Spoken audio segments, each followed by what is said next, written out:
فی ھذا الحرج، کہتے ہیں اس میں معتبر حرج ہے۔ خلاصہ کلام یہ کہ اس باب میں، جواز غسل کے باب میں حرج معتبر ہے۔ جس کو صاف کرنے میں حرج ہو وہ چھوٹ ہے، وہاں جائز ہے، اور جس کو صاف کرنے میں حرج نہیں وہ معاف نہیں، اس کو صاف کرنا ہی پڑے گا۔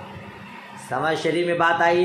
وَإِذَا اِدَّهَنَا فَأَمَرَّ الْمَاءَ فَلَمْ يَسِيلْ يَجْزِي، کہتے اسی طرح کسی نے تیل لگایا اور اس پر پانی گزرا مگر پانی پہنچا نہیں، یجزی کافی ہے۔ آپ بدن پہ تیل لگائیے، خاص کر کے سرسوں تیل، اور دیکھیے اس میں پانی بہائیے، وضو کریے تو بدن پہ، جسم پہ پانی لگتا ہی نہیں، پانی چھلک کے نکل جاتا ہے، بہہ کے نکل جاتا ہے۔ تو ایسی صورت میں وضو ہوگا کہ نہیں، غسل ہوگا کہ نہیں، ہو جائے گا۔ اس میں بھی حرج ہے، صابن اور یہ اور وہ لگانا ضروری نہیں ہے۔ پانی آپ ڈالیے، بھلے پانی چھلک جائے، بہہ جائے، جسم پہ نہ لگے، جذب نہ کرے، تب بھی وضو و غسل ہو جائے، ٹھیک ہے۔ وَأَمَّا ثُقُوفُ الْقُرُطِ فَإِنْ كَانَ الْقُرُطُ فِيهَا فَإِنْ غَلَبَ فِي ظَنِّهِ أَنَّ الْمَاءَ لَا يَصِلُ مِنْ غَيْرِ تَحْرِيكٍ فَلَا بُدَّ مِنْهُ وَإِنْ لَمْ يَكُنِ الْقُرُطُ فِيهَا، کہتے ہیں اور کان کی بالی کا سوراخ، وَأَمَّا ثُقُوفُ الْقُرُطِ، بالی کا سوراخ، بالی جیسے کان میں پہنتے ہیں نا آپ لوگ، تو اس میں جو سوراخ رہ جاتی ہے اس کو کیا کہتے ہیں، ثقوب القرط کہتے ہیں۔ پھر اگر سوراخ اس میں ہو، نہیں اس میں بالی ہو، فین غالبا، قرط کا معنی بالی، ثقوب کا معنی سوراخ، فین کان القرط فیا، پھر اگر اس سوراخ میں بالی ہو، فین غلبا فی ظنی، اگر آپ کو غالب گمان ہو کہ پانی نہیں پہنچے گا بغیر تحریک کے، تو اس کو حرکت دینا ضروری ہے۔ بھائی کان میں، ناک میں بالی پہن رکھے ہیں، چاہے مرد ہو چاہے عورت، اگر غالب گمان ہے کہ بغیر حرکت کر کے، اگر اس کو نہیں ہلائیں گے، ادھر ادھر نہیں کریں گے آگے پیچھے، پانی وہاں نہیں پہنچے گا تو اس کو حرکت دینا ضروری ہے، ٹھیک ہے۔ وَإِلَّا يَكُنِ الْقُرْطُ فِيهَا، اور اگر اس میں بالی نہ ہو، فَإِنْ غَلَبَ عَلَى ظَنِّهِ أَنَّ الْمَاءَ يَسِيلُ مِنْ غَيْرِ تَكَلُّفٍ لَا يَتَكَلَّفُ، اور غالب گمانوں کے پانی بغیر تکلف کے پہنچ جائے گا تو لا یتکلف، تکلیف نہ اٹھائے۔ سمجھ شریف بات آ رہی ہے۔ کان چھدائے ہیں، ناک چھدائے ہیں، اور اس میں بالی نہیں ہے، جھمکا نہیں ہے، خالی سوراخ ہے، اور آپ کو غالب گمان ہے کہ اگر اس میں کچھ نہیں بھی کروں گا تب بھی پانی پہنچ جائے گا، تو آپ کو تکلف کرنے کی ضرورت نہیں، تکلیف اٹھانے کی ضرورت نہیں، غسل ہو جائے گا۔ وَإِنْ غَلَبَ عَنْهُ لَا يَصِلُ، اور اگر غالب گمانوں کے نہیں پہنچے گا، إِلَّا بِتَكَلُّفٍ، مگر تکلف سے، ہے نا، خود بخود پانی نہیں پہنچے گا، ہاں وہاں انگلی لگاؤں یا اس کو حرکت دیں تو پانی پہنچ جائے گا، تو کیا کریں گے، یہ تکلیف اٹھائیں گے، ٹھیک ہے۔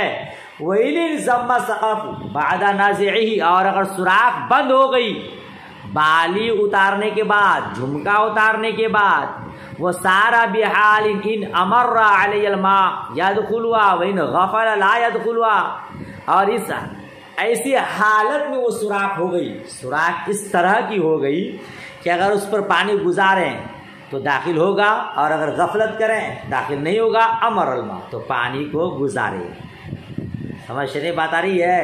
سوراخ ہے، اس میں جھمکا بھی نہیں پہنے، بالی بھی نہیں پہنے، اب کچھ دنوں تک بالی نہ پہننے کی وجہ سے سوراخ کی یہ حالت ہو گئی ہے کہ بند ہونے جیسے ہے، اب اگر اس میں پانی داخل کریں گے تو داخل ہوگا، اگر غفلت کریں گے تو نہیں ہوگا، تو پانی گزارنا ہے، وہاں پہ داخل کرنا ہے، ٹھیک ہے۔ وَلَا يَتَكَلَّفُ فِي إِدْخَالِ شَيْءٍ سِوَى الْمَاءِ مِنْ خُشُبٍ أَوْ نَحْوِهِ، کہتے ہیں کہ پانی کے علاوہ کسی دوسری چیز کے داخل کرنے میں تکلیف نہ اٹھائے، لکڑی وغیرہ کی، یعنی اس میں سوراخ میں پانی نہیں گھس رہا ہے تو ایسا نہیں کہ آپ بانس لے کر کے اس میں پانی گھسائیں گے، لکڑی وغیرہ داخل کر کے پھر پانی گھسائیں گے، نہیں، اتنی تکلیف اٹھانے کی ضرورت ہے، اس میں حرج ہے، سمجھ رہے ہیں۔ ہاں آپ معمولی حرکت دیں یا پانی کا چھینٹا ماریں، اپنے ہاتھ اس میں ملیں انگلیوں کے ذریعے، پانی گھس جائے گا، پانی داخل ہو جائے گا، تو اتنا کرنا ضروری ہے۔ وَإِنْ كَانَ فِي أَصْبِعِهِ خَاتِمٌ ضَيْقٌ يَجِبُ تَحْرِيكُهُ لِيَصِلَ مَا تَحْتَهُ. اور اگر انگلی میں تنگ انگوٹھی ہو، انگلی میں تنگ انگوٹھی ہو تو اس کو حرکت دینا واجب ہے تاکہ پانی اس کے نیچے پہنچ جائے. ٹھیک ہے نا، وضو میں بھی غسل میں بھی. وَيَجِبُ عَلَى الْأَقْلَفِ إِدْخَالُ الْمَاءِ داخل القلف. کہتے ہیں اور اقلف والے پر، اقلف والا بین سطر اوپر دیکھیے بے فتح الحمزہ، الذی لم یختم، جس نے ختنہ نہیں کیا. تو حشفہ کے اوپر جو چمڑا رہتا ہے نا سپاری کے اوپر، تو یہ اس پر پانی کا داخل کرنا واجب ہے. اقلف والے پر جو ختنہ نہیں کیا اس پر اس چمڑے کے اندر پانی داخل کرنا واجب ہے. ٹھیک ہے نا. وَإِنْ نَزَلَ الْبَوْلُ إِلَيْهَا وَلَمْ يَخْرُجْ عَنْهَا نَقَضَ الْوُضُوء. اور اگر پیشاب اس تک اتر آئے، پیشاب ہوا، پیشاب کا قطرہ آیا مگر چمڑے تک آ کے رک گیا، وَلَمْ يَخْرُجْ عَنْهَا، اس سے باہر نہیں نکلا، نَقَضَ الْوُضُوء، تو وضو کو توڑ دے گا کیونکہ خروج نجاست پائی گئی. ھذا عند بعض المشائخ، یہ بعض مشائخ کرام کے نزدیک ہے، یعنی اس میں اختلاف ہے. فلا حکم الظاہر من کل وجہ، تو ان کے نزدیک فلاح تو خلفاء کے لیے پورے طور پر حکم ظاہر ہے، یعنی پورے طور پر مکمل طور پر وہ ظاہر بدن ہے. ٹھیک ہے نا، لہذا اس کو پانی کا پہنچانا ضروری ہوگا. وعند البعض لا يجب ایصال الماء، اور بعض حضرات کے نزدیک پانی پہنچانا اس تک ضروری نہیں ہے، واجب نہیں ہے غسل میں، مع انہ ينقض الوضوء، باوجود کہ وضو کو توڑ دیتا ہے. اذا نزل البول الیہ، جب کہ پیشاب اس تک اتر آئے. فلہا حکم الباطن فی الغسل، تو غسل میں اس کے نزدیک خلفاء کے لیے حکم باطن ہے، وہ حکم ظاہر فی انتقال الوضو، اور وضو کے توڑنے میں ظاہر بدن کا حکم ہے. اس اختلاف ہے، ختنہ نہیں کیا ہے، چمڑا ہے، تو اس کے اندر پانی کا داخل کرنا ضروری ہے کہ نہیں. مشائخ کرام کا اس بارے میں کیا ہے، اختلاف ہے. ٹھیک ہے نا. اس کا ما حاصل میں آپ کو بتا دوں، فقہا کے نزدیک اس خلفاء کے بارے میں اختلاف ہے نا. اب خلفاء سمجھ گیا نا، وہ چمڑا جو ابھی تک اس کو ڈھک کر رکھا ہے، ختنہ نہیں کیا ہے، اس کے نیچے والا حصہ دھونا فرض ہے بعض کے نزدیک. ٹھیک ہے نا. اور اگر پیشاب اس تک پہنچ جائے تو وضو ٹوٹ جاتا ہے، چاہے اس سے باہر نہ نکلے. تو بعض فقہاء کرام کے نزدیک وضو توڑنے میں اس کا حکم ظاہر اعضاء کا ہے، اور وضو غسل میں اس کا حکم باطن اعضاء کا ہے. البدائع میں پہلے قول کو صحیح قرار دیا گیا ہے، یعنی بعض مشائخ کرام کا. صاحب ہدایہ نے بھی اسی کو اختیار کیا ہے. کس کو؟ کہ اس کے اندر پانی کا پہنچانا ضروری ہے، اور اس تک پیشاب آ جائے باہر نہ نکلے تو وضو ٹوٹ جاتا ہے. ٹھیک ہے. غالباً بلکہ صحیح ہے، صاحب نور الایضاح نے کہا ہے اگر خلفاء کو کھولنا یا الٹنا ممکن ہو اس طور پر کہ حشفہ ظاہر ہو سکے تو اس کے نیچے دھونا واجب ہے، ورنہ نہیں. خلاصہ یہ کہ اس میں اختلاف ہے، لیکن صحیح قول یہ ہے کہ اس کے اندر پانی کا پہنچانا ضروری ہے اگر حرج نہ ہو، ہے نا. اور اگر حرج ہے تو پھر پانی پہنچانا ضروری نہیں ہے. لیکن پیشاب اگر اس تک پہنچ گیا ہے تو بہرحال وہ ناقض وضو ہے. ٹھیک ہے نا محترمہ لوگ. چلیے آج کا سبق بھی یہیں تک رکھتے ہیں. یاد کر لیجئے گا اچھے سے. دعائے خیر میں یاد. اللہ حافظ. خدا حافظ.